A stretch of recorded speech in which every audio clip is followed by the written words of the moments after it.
Você que encontrou o texto, diga: eu amo a Bíblia. Eu sou suspeito, irmão, para falar dessa igreja, porque eu amo essa igreja. Eu vou revelar um segredinho para vocês, mas eu acho que se eu morasse um pouquinho mais perto, eu congregava aqui. Não é demagogia, o que eu vou falar agora, eu falei por muitas vezes, olhando nos olhos, e para amigos, o quanto eu admiro esse casal. Eu não conheço nenhum pastor e nenhuma pastora que trabalha tão bem casal quanto esse casal. Para não dizer que eu não conheço nenhum, conheço um casal que trabalha bem na mesma medida, e você também conhece. Eu tenho uma admiração muito grande por vocês, meus irmãos, e eu agradeço por toda a receptividade que recebo toda vez que venho aqui. É um imenso prazer. Vida saudável é vida com Deus, né? Marcos capítulo 9, verso de número 14. Você que encontrou o texto, dê um glória a Deus para mim saber que você encontrou. Eita glória! Então já vou ler o texto. Eu vou até ler na versão de vocês, porque eu estou na NVI aqui. E no final eu vou apresentar um pouquinho do meu trabalho para vocês, tá bom? Vamos lá. E quando se aproximou dos discípulos, viu ao redor deles grande multidão e alguns dos escribas que disputavam com eles.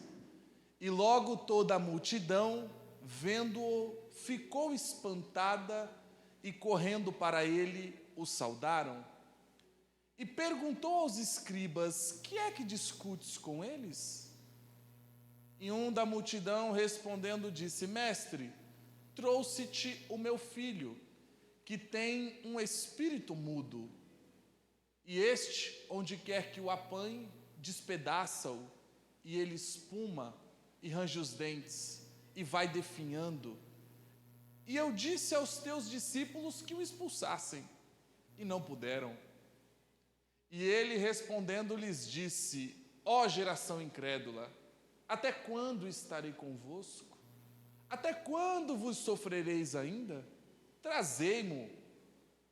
E trouxeram-lhe, e quando ele o viu, logo o espírito o agitou com violência, e caindo endemoniado por terra, revolvia-se espumando. E perguntou ao pai dele: quanto tempo há que lhe sucede isso? E ele disse-lhe: desde a infância. E muitas vezes o tem lançado no fogo e na água para o destruir. Mas, se tu podes fazer alguma coisa, tem compaixão de nós e ajuda-nos. E Jesus disse: se podes crer, tudo é possível ao que crê. E logo o pai do menino, clamando com lágrimas, disse: se eu fosse você, eu grifava esse versículo.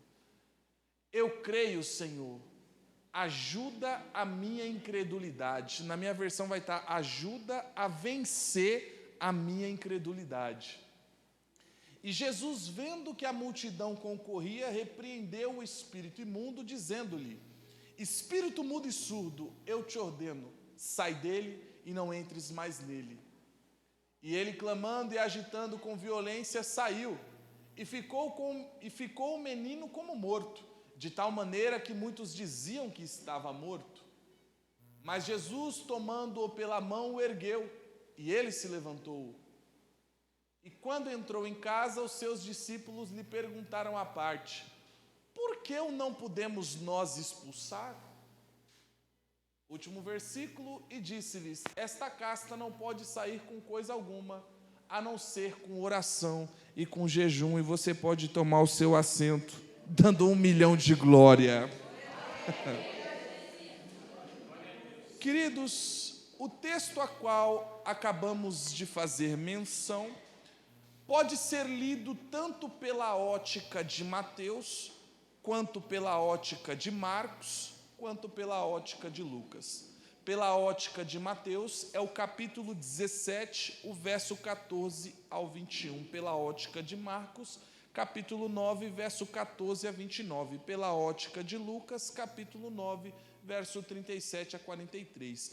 Cada um dos três vai nos apresentar detalhes específicos do texto, que quando unificamos essa informação, peço a Deus sabedoria e didática para tentar aplicar cada uma das observações desses evangelistas.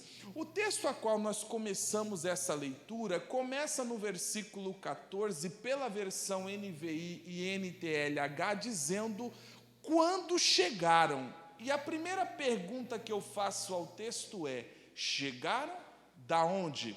Jesus tinha 12 discípulos, sim ou não? Sim. Isso, ele tinha 12 discípulos. A iniciativa deste capítulo, o começo do capítulo 17 de Mateus e o começo do capítulo 9 de Marcos, Jesus vai subir ao Monte Tabor, só que ele não vai com os 12, ele vai somente com 3 dos 12, a saber, o Pedro, o Tiago e o João. Quando Jesus sobe ao monte com os 3, é digno de nota que ele sobe para orar. Toda vez que Jesus sobe ao monte, Alex, é para orar. Interessante. Toda vez que ele subiu para lá, ele dedicou um tempo de oração. Quando foi para escolher os 12, ele orou. Quando aconteceu o que for, Jesus estava no monte e era orando. Pois é, não consigo entender como no meio da nossa geração, como se entende monte com live, como se entende monte com selfie. Por quê? Porque isso é um marketing pessoal da sua espiritualidade. Ou seja, eu quero mostrar, eu sou crente do monte, eu quero mostrar, eu sou crente do poder. Sendo que, entendo eu, quando vou para monte guerrear minhas batalhas, não tenho que tocar trombeta, não quero que ninguém saiba que eu estou no monte, porque eu estou guerreando com os meus joelhos. Jesus está no monte orando com Pedro, Tiago e João, e vai aparecer ali duas figuras conhecidas do povo de Deus. Vai aparecer ali, para mim, na minha humilde opinião, o maior líder da antiga aliança, a saber, o Moisés. Eu respeito muito Moisés. Eu respeito muito Moisés porque Deus não apresentou o seu nome a Abraão, a Isaac e a Jacó, mas para o Moisés ele revela o seu nome. Ou seja, Abraão, Isaac e Jacó conhecem Deus como El Shaddai, conhece Deus por aquilo que Deus pode fazer. É como se eu conhecesse, Alex, você somente por distância, somente pelas coisas que você proporciona. Só que o relacionamento de Moisés é diferenciado, porque com Moisés, Deus conhece o próprio nome de Moisés. Êxodo capítulo 6, o verso é o 3, e o 3, verso 14, Deus apresenta seu nome para Moisés: Erier, Asher, Erier, eu sou o que sou, Moisés, eu sou o que você precisa que eu seja, Moisés. Eu respeito tanto o Moisés, que no Números capítulo 12 vai acontecer um episódio interessante. Arão e Miriam, que são irmãos de Moisés, vão falar mal do Moisés. Eles estão com problema com Moisés por 2 motivos. O primeiro, iam ter problema comigo também. Qual o motivo? Porque Moisés é casado com uma nega. Eles estão incomodados porque o Moisés é casado com a mulher cuxita. Iam ter problema comigo também. O segundo problema pelo qual eles estão com problema com Moisés é porque Deus só se revela para o Moisés e não é aceitável Deus se revelar somente ao meu irmão. Que coisa, um irmão com inveja do outro porque Deus fala exclusivamente com ele. Ainda bem que isso só tinha lá em Guaianazes e aqui não tem. Tenho certeza disso. Só tem na leste, específico em Guaianazes. É interessante que eles vão falar mal do Moisés e o Moisés não vai ouvir, mas Deus vai ouvir. E aqui está o problema, porque quando Deus escuta os irmãos falando mal do servo dele, Deus vai chamar os 3 para a tenda do encontro. E quando chama os 3 para a tenda do encontro, vai falar: Arão, Miriam, um passo à frente. Arão e Miriam, quando eu quero me manifestar a vocês, se no meio de vocês tiver um profeta, se tiver, Eu me revelo a ele por intermédio de sonhos e de visão. Todavia não é assim com meu servo Moisés, porque com meu servo Moisés não tem enigma, não tem segredo, não tem código, porque ele tem relacionamento comigo e ele e minha casa dele me honra. Com ele eu falo face a face, eu respeito Moisés. Moisés é alguém que tem história. Quem aparece com Moisés também no monte é Elias, e eu gosto também do Elias, eu respeito também Elias. A começar pela sua origem, pergunto eu para Deus: por que o Senhor não levantou o profeta de Jerusalém? Por que o Senhor não levanta ele da Judéia? Por que teve que levantar de um lugar desconhecido chamado Tisbé? Pois é, Deus gosta de contrariar a lógica. Por quê? Porque aonde ficam os profetas? Normalmente em Jerusalém. Aonde fica o sacerdote? Normalmente em Jerusalém. Mas quando o local que era para ter não tem, Deus chama da onde ninguém espera. É por isso que ele chama do Danfer, ele chama de Guaianazes, ele chama do São Carlos. Oh, glória! Ele poderia ou não poderia chamar de Moema? Poderia. Ele poderia ou não poderia chamar dos Jardins? Poderia, mas ele prefere vir no Parque Novo Mundo, na Vila Maria. Oh, glória a Deus, eu sinto a presença de Deus aqui. Eu gosto tanto do Elias, que o Elias ele me mostra que o certo continua sendo certo ainda que ninguém esteja fazendo, e o errado continua sendo errado ainda que todo mundo esteja fazendo. Elias é alguém que vai enfrentar a dinastia de Acabe e de Jezabel. A pregação de Jezabel e de Acabe é que aquilo que está fazendo prosperar, quem está enviando chuva, é o Deus com D minúsculo deles, Baal. Elias, ouvindo aquilo, vai dizer para eles: então quer dizer que é Baal que está fazendo chover? É Baal que está fazendo brotar o orvalho? Então, segundo a minha palavra, não vai mais chover aqui. E não choveu mais. É certo que Elias orou muito antes de falar uma coisa dessa. Tiago capítulo 5 dá margem para isso que eu estou falando.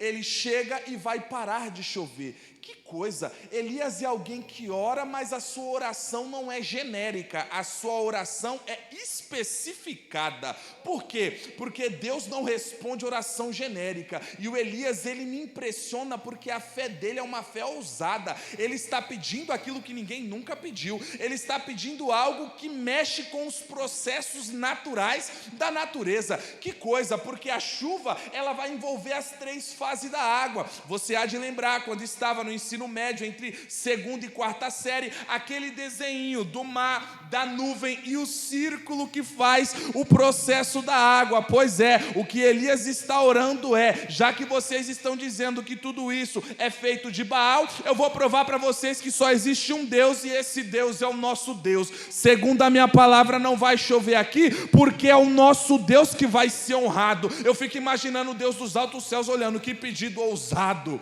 Por mais que é um pedido ousado, mexendo com o processo da natureza, Deus faz. Me chama a atenção que no decorrer da história de Elias, ele vai para um lugar chamado Sarepta, e quando ele está lá no ribeiro de Querite, me chama a atenção que o filho da viúva vai morrer, e Elias vai orar para ressuscitar o menino. Para nós, a palavra ressurreição é normal, porque Cristo ressuscitou o filho da viúva de Naim, a filha de Jairo, o Lázaro. Para nós é algo normal, só que neste momento não é algo normal, porque até esse momento da história ninguém nunca tinha sido ressuscitado. Pois é, Elias é alguém que inova na oração. Quando foi a última vez que você pediu algo pela primeira vez? Quando foi a última vez que você pediu aquilo que ninguém pede? Elias me chama a atenção que após sair do ribeiro de Querite, Rogério, quando ele vai para o Carmelo enfrentar os 450 profetas de Baal, e quando ele vai orar para que chova fogo do céu, algumas coisas me chamam a atenção. Por quê? Primeiro, ele vai pedir para que tragam água. Aonde é que está essa água? Fora da nação, porque um capítulo anterior, ele repreendeu a água da nação. Então, quem quer água tem que ir para a fronteira. Quem quer água tem que ir para outra nação. Água na nação está escassa. Água na nação está em falta. Eles vão buscar água e quando chega a água, o que Elias faz? Despeja no altar. Eu vou repetir, quando chega a água, o que Elias faz? Despeja no altar. Mas a nação não está escassa de água, não está faltando água na nação, falta para a nação, mas não falta para o profeta, porque o mundo pode estar em crise, mas nós estamos em Cristo. Aquilo que o mundo vai matar para conseguir, o Senhor vai abrir oportunidades para os seus poder despejar no altar. Oh, glória a Deus, a tal ponto do coração ser voluntarioso, a tal ponto de não precisar de uma palavra de oferta. Oh, glória a Deus, eu sinto a presença de Deus aqui. Elias é alguém que a fé dele me impressiona tanto, que ele vai pedir para que chova fogo do céu. Só que fogo é combustão, combustão é matéria da terra, o que vem do céu é água. Ele está pedindo para que a ordem seja invertida, ele está pedindo para que aquilo que é produzido na terra venha do céu, e o pedido é tão ousado que ele deseja que o fogo consuma a água, só que isso vai mexer com os processos químicos. Por quê? Porque o fogo não tem como consumir a água, visto que a água apaga o fogo. Pois é, só que Elias quer honrar a Deus, quer dar glória a Deus. O pedido é tão ousado que Deus acata. Por quê? Porque não é oração genérica, é oração especificada. Eu vou dar um exemplo para os irmãos, Eu não sou o pregador da prosperidade, mas eu vou precisar desse exemplo para você entender. Uma coisa é eu pedir assim para Deus: Senhor, me dá um carro. Pergunta: quantos tipos de carro existem? Quantas marcas de carro existem? Se Deus me dá um carro que o motor está lascado, já foi embora, tem mais multa do que o valor de mercado, sem tinta, sem pneu, você vai falar que foi Deus que te deu? Você não vai falar que foi Deus que te deu, mas a sua oração foi genérica. Agora, se eu falo para Deus: Senhor, me dá um HB20 2023, 4 portas, preto, 0 quilômetros rodado, de tal preço, assim, assim, assado. Se esse carro chega na minha porta da forma como eu descrevi, foi Deus ou não foi Deus que me deu? Por quê? Oração especificada. Deus só responde oração especificada, Ele não responde oração genérica. Oh, glória a Deus! Estão os dois no monte com Jesus. Os dois são grandes, os dois têm história, mas quem está com os dois é maior do que os dois. Uma voz vai ecoar no céu dizendo: esse é meu filho amado, em quem me comprazo. É ele que temos que adorar. Está ali o representante da lei, está ali o representante dos profetas, mas no meio está aquele que cumpre a lei e cumpre o dito dos profetas. A ele adorai. É tão interessante que neste contexto Jesus vai se transfigurar. O Mateus vai dizer no capítulo 17 que o rosto de Jesus vai brilhar mais do que o sol. Que coisa linda!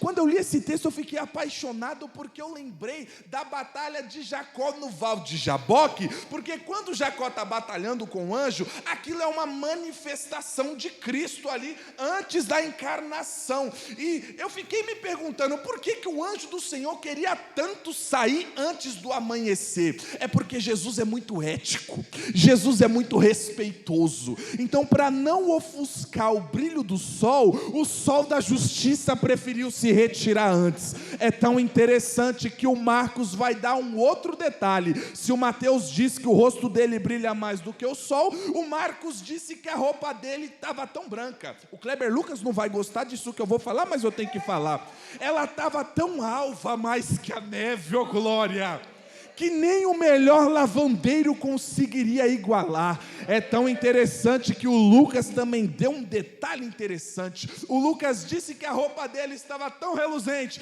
que nem trovões e relâmpagos reluzia tanto quanto a roupa dele. Que ambiente de glória, que ambiente gostoso. É nesse ambiente que o Pedro, Tiago e o João, ao invés de adorar, eles estão dormindo. Oh glória!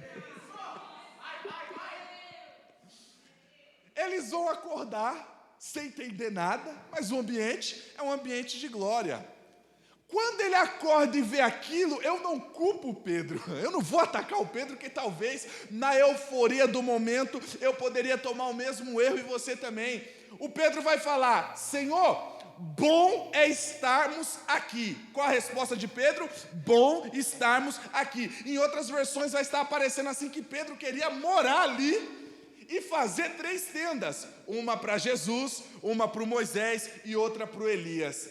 2 coisas que o Pedro não entendeu: monte não é lugar para se morar, monte é lugar para se encher. Para quê? Para descer, para enfrentar as batalhas do vale. Nos enchemos no monte para vencer no vale. A segunda coisa que ele não entendeu é que é somente a Cristo que devemos adorar. Ele nivelou Cristo no nível de Moisés e no nível de Elias. Não entendeu nada. Então Cristo vai para a visão ali no momento e fala: é hora de descermos. Enquanto Jesus está no Monte Tabor se transfigurando com 3 dos 12 discípulos, 9 discípulos estão no vale. E esses 9 discípulos que estão no vale estão enfrentando um grande problema. Por quê? Neste contexto, está os 9 discípulos que não subiu, está alguns escribas, uma grande multidão, um pai desesperado e um menino que sofria de mudez, surdez e possíveis causas de epilepsia que eram provocadas por um demônio. Que coisa, que trágico! Olha que coisa, os discípulos discutindo com o escriba. Por que eles estão discutindo? Aqui tem um primeiro problema. Eles estão discutindo com os escribas porque eles têm a necessidade de querer provar que eles são bons. Por que eles têm a necessidade de querer provar que eles são bons? Porque eles não subiram para o monte com Jesus. Então eles querem mostrar que, debatendo com o doutor da lei, eles estão querendo transmitir a seguinte mensagem para a multidão: ó, Jesus não me levou para o monte, mas eu sou tão grande quanto aqueles que estão lá. É um problema, no monte tem crise, porque o que está no monte pensa que é espiritual demais e quer morar lá. E o que está no vale quer provar que ele é alguma coisa porque tem conhecimento e pratica as coisas no vale. Tanto o que está no monte quanto o que está no vale não é coisa nenhuma. Vou repetir, tanto que está no monte quanto que está no vale não é coisa nenhuma. Sabe o que isso quer dizer? Eu posso estar no monte como eu posso estar na obra. Eu não sou ninguém. Eu sou somente um canal para abrir caminho para o dono da obra aparecer. Aleluia! Oh, glória! Eles estão discutindo com os escribas. E nessa que eles estão discutindo com os escribas, alguns pontos precisam ser citados. Quais seriam eles? O primeiro ponto é que eles estão discutindo porque eles estão com inveja, porque eles estão amarguradinhos, porque eles estão com ciúmes. Mas isso só tem lá onde eu moro. Pessoas na obra com ciúmes, amarguradas e com inveja. Isso só tem lá. Na internet tem. Na internet tem. A inveja, gente, é um antigo e atual problema. Você quer ver uma coisa? Foi por causa da inveja que o Caim mata o Abel no Gênesis 4. Quando Deus vai repreender o Caim e não vai aceitar a oferta de Caim, o que incomoda Caim não é o fato dele ser reprovado. O que incomoda Caim é o fato do seu irmão ser aceito, é o fato do seu irmão ter sucesso ministerial. Que coisa, ao invés dele ter humildade de sentar para aprender com o irmão, é alguém que vai matar o irmão no campo. Pois é, infelizmente tem muito irmão matando o outro no campo. Por quê? Por causa da inveja, por causa do ciúminho, por causa da amargura. Por quê? Porque o irmão é aceito, porque o irmão tem compromisso com Deus, porque o irmão honra a Deus. Foi por causa da inveja que os irmãos de José vão vender José para o Egito. E qual é a causa de inveja dos irmãos de José com José? São 2. A primeira é porque ele sonha. E isso aqui me deixou perplexo. Porque uma coisa é... Imagina, Rogério, recebe essa daqui, ó, com força, hein? Imagina que você tem aí uma Porsche Cayenne. Ó, se não receber, eu recebo. Eu recebo então. Se não quer, eu recebo. Quem olhar, Rogério, pode ter inveja daquilo que você tem. Por quê? Porque está vendo a realização. O caso de José é diferente. Eles não invejam José por aquilo que José tem. Eles invejam José por aquilo que José sonha. Ou seja, o José não tem e está sendo invejado. Aí você se pergunta, como que eu sou pobre, moro de aluguel, não tenho carro, não tenho posse, passo dificuldade, como assim ainda tem gente que tem inveja de mim? É porque o Pai te ama, filho de Deus. É porque o Pai tem relacionamento com você. E quem não tem, inveja quem tem. Aleluia.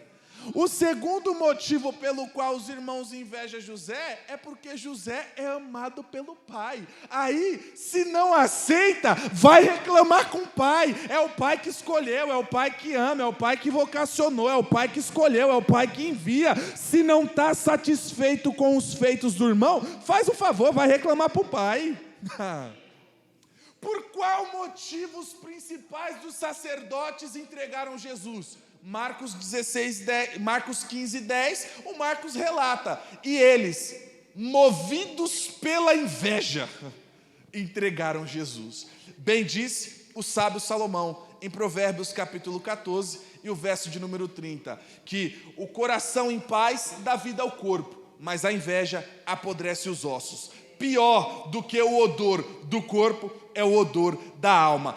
Hoje está frio, mas quando está aquele calorzão, quando começa a transpirar, eu tenho certeza que você vai estar com aquele antitranspirante e você vai passar ele, vai estar escrito 48 horas, mas nunca confie que ele é 48 horas, não confie nem em 12, não confie em 6, você vai estar com ele e você vai passar para quê? Para resolver o problema do odor. Só que o odor da alma é diferente do odor do corpo. O odor da alma só se resolve nascendo de novo. O odor da alma só resolve se arrependendo, confessando os vossos pecados. É só assim que o odor da alma some, meu Deus do céu. Aleluia. O outro motivo pelo qual os 9 que estão no vale estão enfrentando dificuldades, por quê? O que aconteceu aqui? O pai que está com o seu filho veio procurar Jesus. Esse pai é um pai inteligente. Por quê? Porque esse pai não leva seus problemas para qualquer um. Esse pai, ele tem inteligência emocional e discernimento espiritual. Por quê? Esse pai sabe que o problema que está afligindo sua casa não é seu filho. Vou repetir. O pai sabe que o seu adversário não é o seu filho. Ele sabe que seu filho não é seu inimigo. Ele sabe que o seu alvo, seu inimigo é o demônio que está afligindo o seu filho. Então o que ele faz? Vou levar para Jesus. Que coisa, esse pai é semelhante à mulher de Sunem. A gente gosta daquela parte que quando Geazi pergunta para a mulher de Sunem, vai tudo bem? Ela fala, vai tudo bem. Mas quando ela está com o profeta, ela não fala que vai tudo bem. Por que para Geazi vai tudo bem e para o profeta não vai tudo bem? É porque ela não conta seus problemas para desviado. Eu vou repetir, ela não sai contando o seu problema no status do WhatsApp, ela não sai espalhando o seu problema no feed do Facebook, porque ela vai levar o seu problema para quem pode resolver. Quem é que podia resolver o problema da mulher? O profeta. Quem pode resolver o problema do pai? Jesus. O pai é inteligente, não vou levar meu problema para qualquer um, eu levo para quem pode resolver. Aleluia. Oh, glória.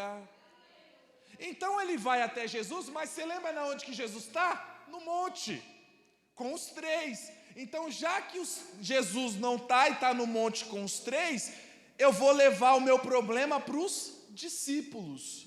O mundo é assim conosco. Por vezes o mundo vai ir atrás de Jesus, mas eles não vão encontrar Jesus. E quem é que eles encontram? Os discípulos. Os discípulos. Oh, glória. Só que qual que é o problema desses discípulos? É que ao invés desses discípulos estarem fazendo a obra, eles estão perdendo tempo com discussão besta.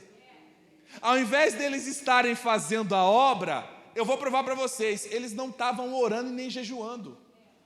Por quê? Eles perguntaram sem jeito para Jesus, por que nós não conseguiu expulsar? Aí Jesus responde, porque alguns só são expulsos com jejum e oração, ou seja, eu não estava nem orando e nem jejuando. O que isso significa? Que quem perde tempo com discussão besta no meio da obra, não faz a obra, deixa de orar, deixa de jejuar, e tem que ver demônio operar na frente dele por conta da inveja e do ciúminho que se instaurou no coração e minou a autoridade que o próprio Cristo colocou neles, porque se vocês forem ler o texto no começo do capítulo, Cristo deu autoridade para eles, para quê? Para expulsar demônio e curar enfermo. Quem está diante deles? Alguém que está enfermo e alguém que está possesso. Por que não foi expulso? Por causa da invejinha no coração, por causa do ciúme, por causa da discussão besta e porque não ora e não jejua. Não falei nada que está fora do texto bíblico. Bem explicadinho, né, Tamara? Eu também acredito. Eu fico imaginando como que os escribas estavam vendo essa situação, esse show de horror. Provavelmente os escribas estavam falando assim, aí, eu não consigo expulsar um demônio, é essa turma que vocês querem seguir? Aí Jesus desce. Quando Jesus desce e está vendo esse show de horror, Jesus pergunta assim para os escribas e para os discípulos, o que é que vocês estão discutindo? Aí o pai aparece. O pai aparece e fala, Senhor, eu vim atrás do Senhor com meu filho, com esses problemas aqui, eu não achei o Senhor, então eu entreguei para os seus discípulos. Mas eles não puderam expulsar.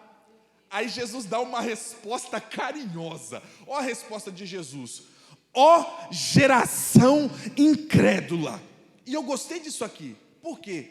Ele não apontou para o pai, não apontou para o menino, não apontou para os discípulos, não apontou para a multidão e não apontou para os escribas. Quando ele diz, ó geração incrédula, ele está chamando todo mundo de incrédulo.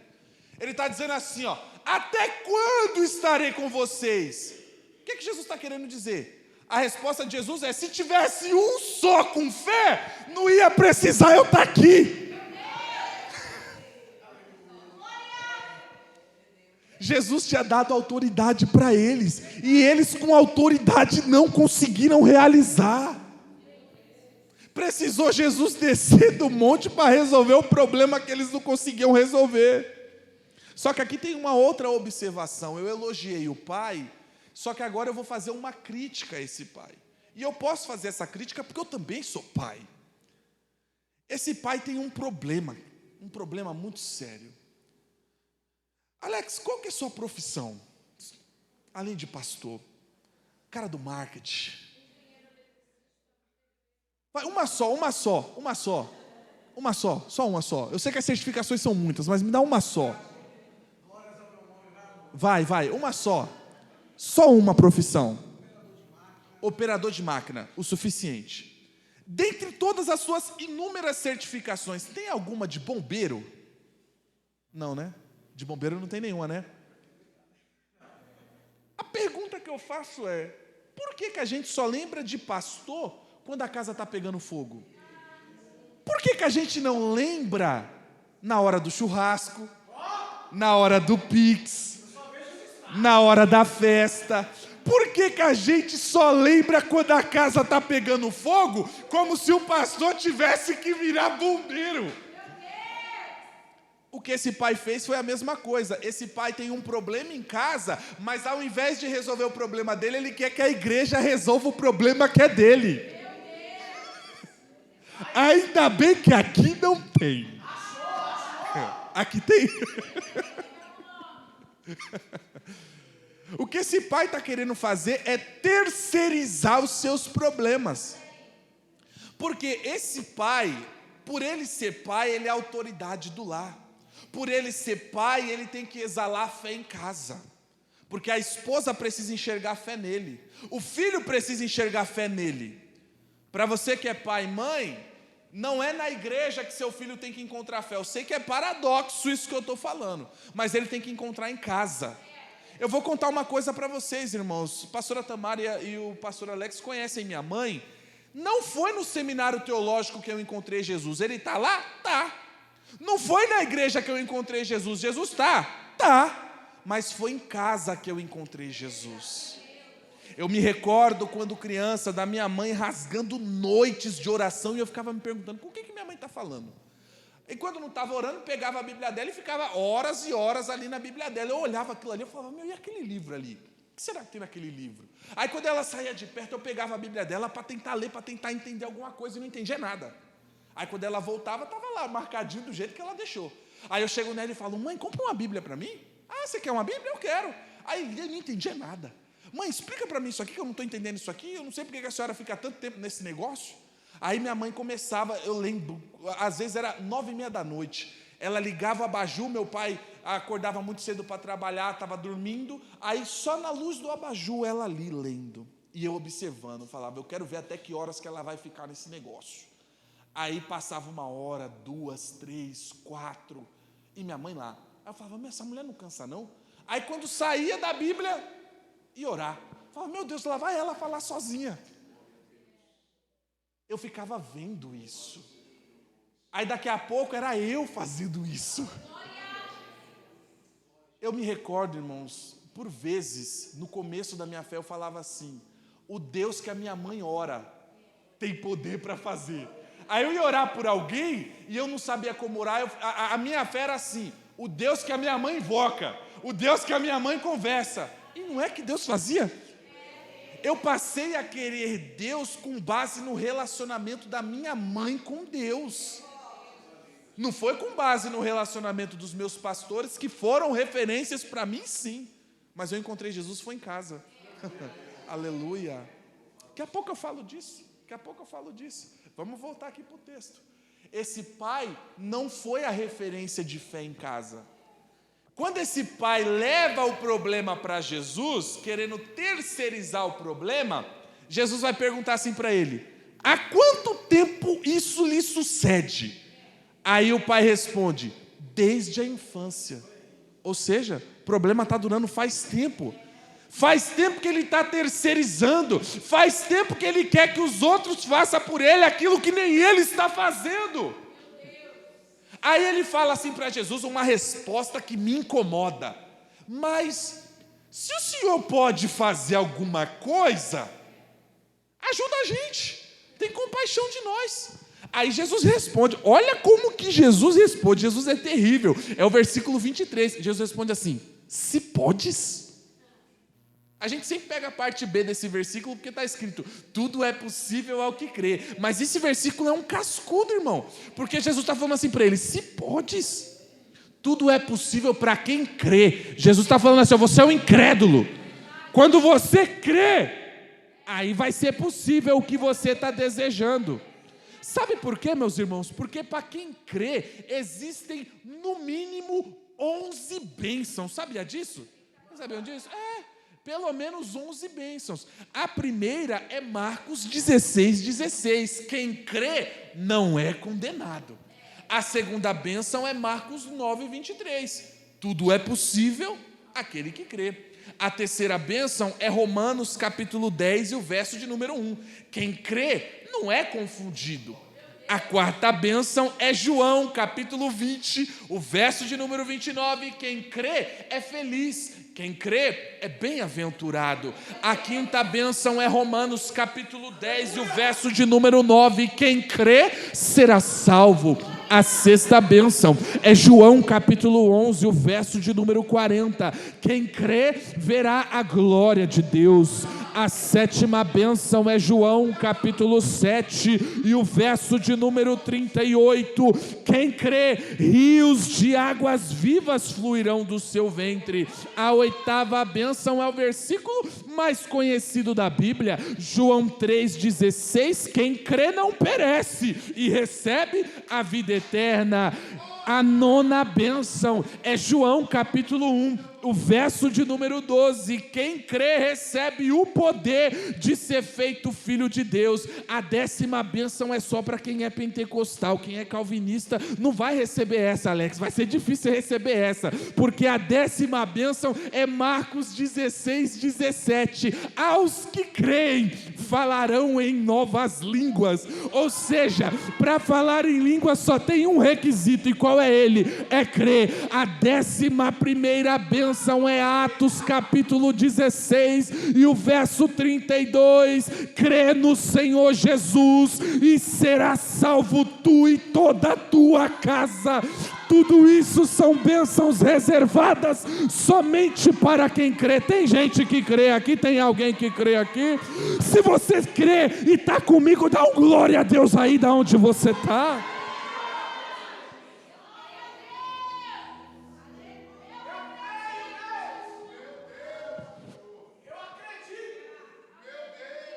Eu também. Que é isso, pode falar, João 11:25. É mais uma? É mais uma? Ô, glória. Ô, glória. 12ª. Ô, glória. Ô, glória. Aleluia. Vocês estão lotados. Estão cheios. Aí o pai vai falar o quê? O versículo que eu falei para você grifar. E aqui é a base da minha pregação. Eu dei essa volta toda para chegar nesse versículo, que é o versículo 24. Imediatamente, o pai do menino clamou em lágrimas: eu creio, Senhor. Ajuda-me a vencer a minha incredulidade. Qual é a fraqueza desse pai? Incredulidade. O que esse pai não tem? Fé. Ele está confessando para Jesus a sua fraqueza. Vou repetir, ele está falando com Jesus aquilo que impede ele de ser abençoado, aquilo que impede ele de avançar. Talvez o meu pecado e o seu não é a falta de fé, talvez a gente é cheio de fé, a gente é do reme e do fly, talvez a gente está lotado de fé, mas talvez a nossa fraqueza seja a pornografia. Talvez a nossa fraqueza seja soberba, seja arrogância, seja cobiça, não sei, mas o que esse pai me ensina é que o milagre só acontece na minha vida quando eu confesso a minha fraqueza para Jesus. Quando eu paro de tentar com as minhas próprias forças e confesso para Jesus aquilo que me impede de se achegar a Ele. Isso aqui é o princípio de avivamento, irmão. Eu sou pentecostal, eu gosto do movimento, eu gosto da língua estranha, eu gosto do aviãozinho, eu gosto do reme e do fly, eu gosto, mas isso não é avivamento. O que é avivamento? É o transformado caráter. Olha esse pai, ele está confessando a sua fraqueza para Jesus, ele está confessando o seu pecado para Jesus. Olha o que acontece quando esse pai confessa. Depois que esse pai confessa, aí é o versículo 25. O que Jesus faz no versículo 25? Repreendeu o espírito imundo.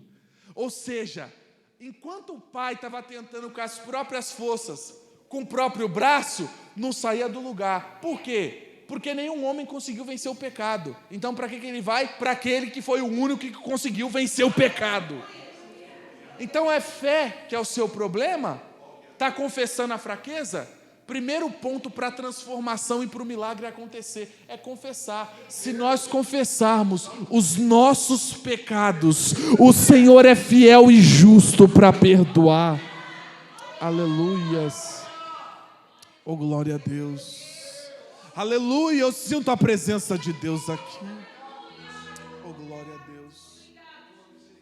E olha que coisa, quando Jesus repreende, quando Jesus está expulsando o espírito imundo, o demônio vai lutar para querer sair. E quando ele sai, o menino vai ficar quase que morto. E quem está olhando está dizendo: esse menino está morto. Só que não tem como esse menino estar morto, porque ele acabou de se encontrar com a vida, né? Pois é, eu gosto tanto de Jesus, que Jesus venceu a morte com a sua morte, mesmo sendo vida, para trazer vida aos homens que estavam mortos nos seus delitos e pecados. Jesus é terrível. Jesus lidou com a morte 3 vezes e matou a morte. Olha que coisa, ele matou a morte com a sua morte, ele sendo vida. É só Jesus para fazer um negócio desse, né? Jesus é tão terrível que o sangue de Jesus é o único sangue que limpa. E limpa tanto que deixa alvo mais que a neve, né? Já sujou a roupa de sangue? É terrível para limpar. Não limpa com Vênus e não limpa com homo. Mas o sangue de Cristo remove toda a impureza. Que glória a Deus. Aleluia. Aleluia. Oh, glória a Deus. Você percebe que os demônios lutaram por essa vida? O inferno investe pesado em criança e em jovem. Você vai perceber, eu tenho que tocar nesse assunto, irmão, desculpa, mas você vai perceber hoje, por exemplo, na Netflix, você só vai ver, cara, existe uma necessidade imensa de mostrar algo pornográfico, de mostrar algo homoafetivo. Existe uma necessidade imensa de fazer uma lavagem cerebral. Por quê? Porque o inferno está investindo pesado no seu filho. Você vai olhar o TikTok, vai estar do mesmo jeito. Você vai olhar as redes sociais, vai estar do mesmo jeito. Por quê? Porque o inferno não brinca de inferno. Eles não brincam de inferninho. Eles já estão condenados, então eles vão investir com força para trazerem mais para o lado deles.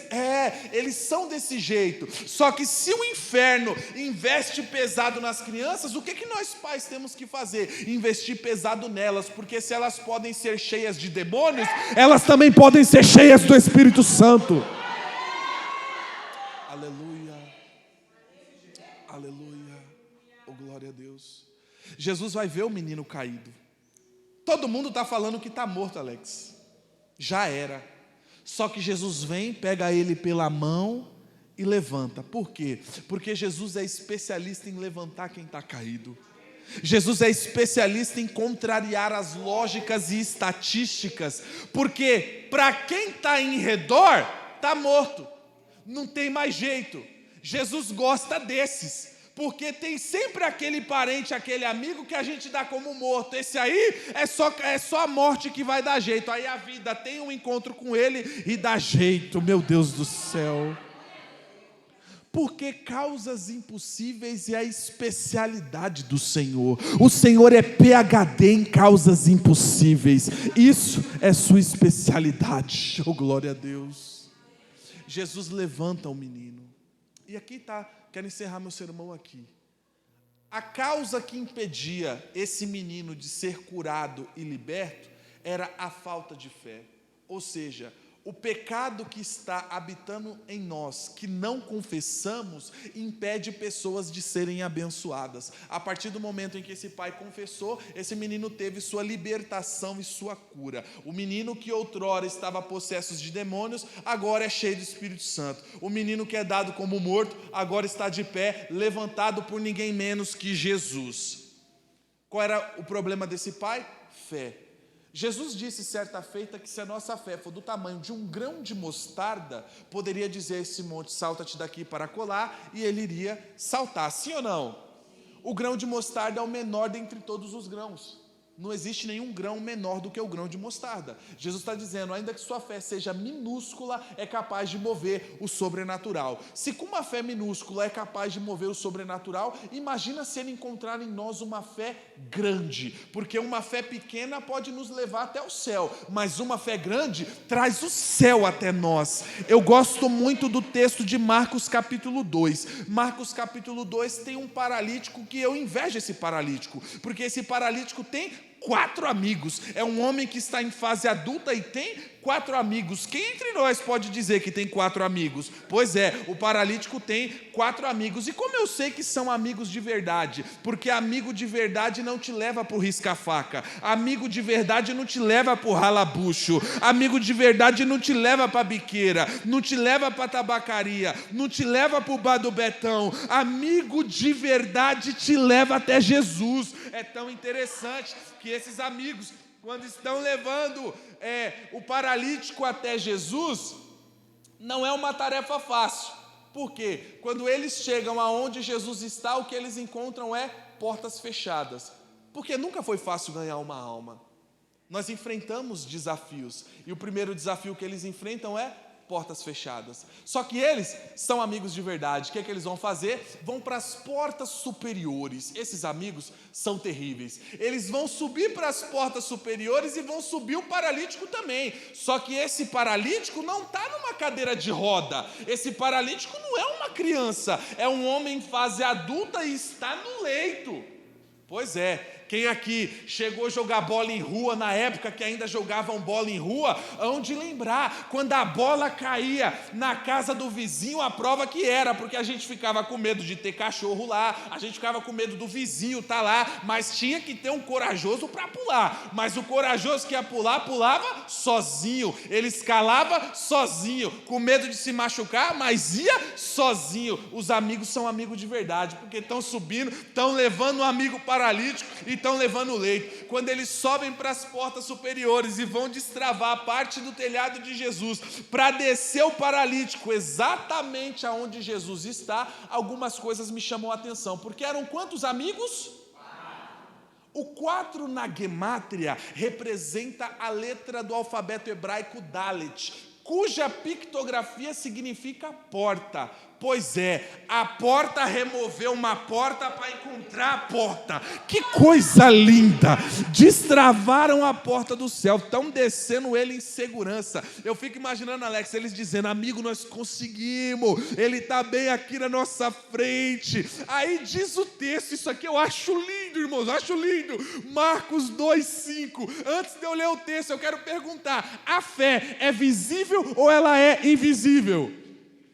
Vai, visível ou invisível? Tá certo, a fé ela é invisível. Só que diz o texto que Jesus, vendo a fé deles, primeira coisa que me deixou intrigado, Jesus está vendo a fé. A segunda coisa que Jesus me deixou intrigado é porque ele vê a fé dos amigos, vendo a fé deles, ou vendo a fé que eles tinham. Disse ao paralítico: filho, teus pecados estão perdoados. Gente, quem tinha que ter fé era o paralítico ou os amigos? O paralítico. Jesus está vendo a fé de quem? Dos amigos. E perdoando os pecados do... Não entendi nada agora. Por quê? A fé não é invisível? É, mas a fé é vista nas obras. Eles estão demonstrando sua fé, agindo, trabalhando na obra, levando o seu amigo para perto de Jesus. Toda vez que nós trabalhamos em prol daqueles que estão lá fora, para trazer aqui para dentro, para encontrar o médico dos médicos, porque essa é a condição de todo mundo que está lá fora, paralítico. Quem são eles? Todo aquele que quer viver longe do médico dos médicos é paralítico. Então você e eu que fomos curados temos que fazer o quê? Trazer os paralíticos para perto do médico dos médicos. Aleluia. Quando isso acontecer, Jesus pode perdoar os pecados dele vendo a sua fé. Quem é que pode perdoar? Duas coisas é complicado aqui, porque nesse texto ficaram escandalizados porque Jesus perdoou pecados. Só que também ficaram escandalizados porque Jesus curou. Pois é, quem é que pode curar e perdoar pecados? Somente Ele. Por quê? Porque Ele viu a fé. Se Cristo vê em nós a nossa fé, vai acontecer a mesma coisa que aconteceu com os 4 amigos do paralítico. Por quê? Eles vão sair pela porta que eles nunca entraram. A porta não estava bloqueada? Pois é, já que a porta estava bloqueada, eles entraram pelas portas superior. Quem entra pelas portas superior, sai pelas portas que nunca entrou. Que é isso, Maico? Fala a minha língua. Eu falo, você sobe para as portas superior, só que aqui tem um paradoxo, porque você sobe descendo. Quando você sobe descendo, você abre as portas superior, oh glória a Deus, e as portas interiores, as portas daqui da terra, tem que se abrir. Por quê? Porque a do céu já está aberta. A da terra pode estar fechada, mas se a do céu estiver aberta, a da terra vai ter que se abrir. Quem recebe essa palavra? Oh glória a Deus.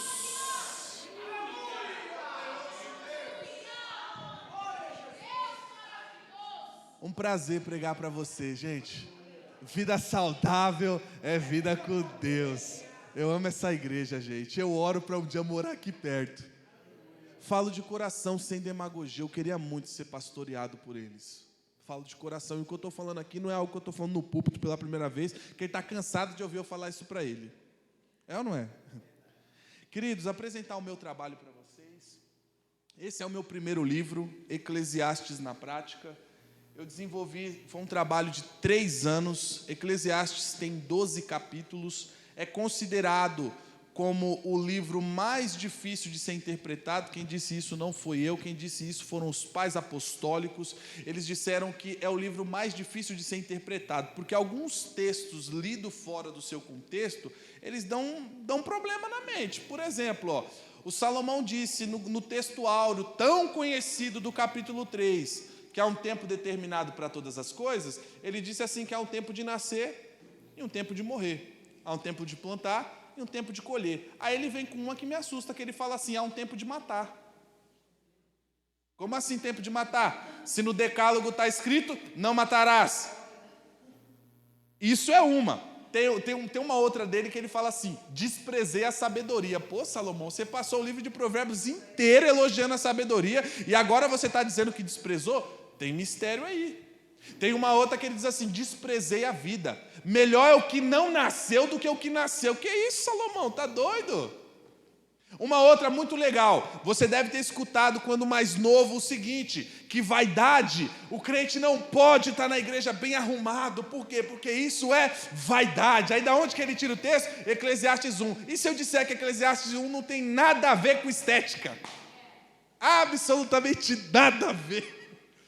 Vai encontrar onde isso? Tudo explicadinho aqui nesse livro. Eclesiastes tem 12 capítulos, eu destrinchei em 264 páginas os 12 capítulos. Então, todos os versículos do Eclesiastes vão estar aqui. Você pode falar assim para mim, Maico, mas Eclesiastes não é difícil. E eu pergunto para você, quando foi a última vez que você viu uma pregação de Eclesiastes? Provavelmente, se viu com muito sacrifício, foi no capítulo 3. Agora você vai ter mensagem nos 12 capítulos. Quando tiver que trazer um estudo em Eclesiastes, você tem.